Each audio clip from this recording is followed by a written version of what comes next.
Okay, so another way we can solve these problems is through the more traditional method, the way I was shown, probably, the way your mom and dad were shown how to do these. So this is another option.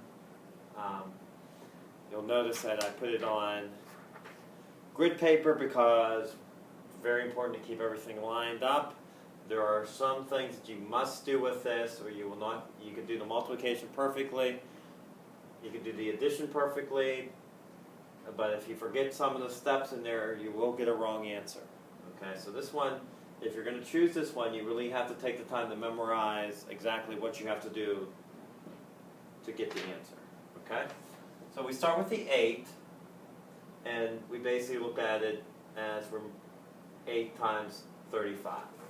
So we do 5 times 8, that's 40. So I just write the 0, carry up the 4. Then so I went here, and then we multiply here. Okay? 8 times 3 is 24, plus 4 is 28. Okay? I'm done with the 8, so I cross it off, I cross the 4 off. Okay? Before I start with the 4 here, I'm going to go up to the 5.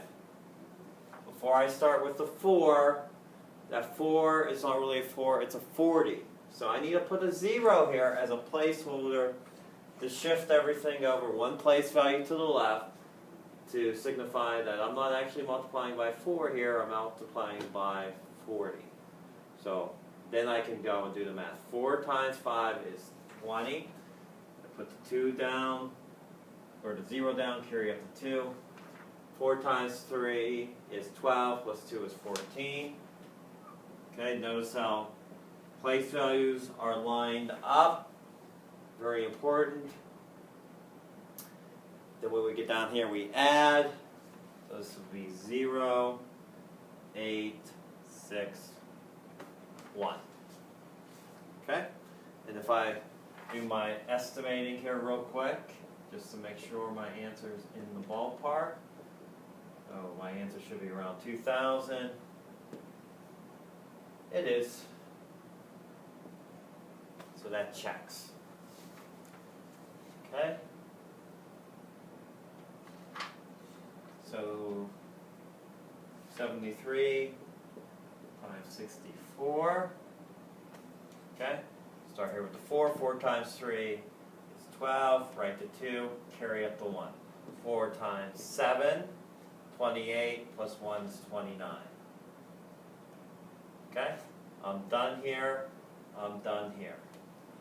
The 6 is not really a 6, it's a 60. To signify that, I have to put that 0 in there as a placeholder. Then I can do the multiplication. I start at the 1s and move to the left. So 6 times 3 is 18. Carry up the 1. 6 times 7 is 42, plus 1 is 43. Notice how my place values are lined up nice and neat. Then I do the addition, so 2, 9 and 8 is 7, carry in 1, 5, 6. Go back, I do my estimating, 60, so my answer should be around 4,200. It is, it checks. Okay? So, this is the traditional way. We'll practice this a little bit, and then you'll have the option of using this way or the area models. Also, if you're, some people are curious about lattice multiplication, I don't think I'm going to do that in class, but you can see me during time if you're interested in that, and I'll either show it to you or I'll point you in the direction of some excellent videos that will show you how to do that. So if you're curious on that, just come and see me.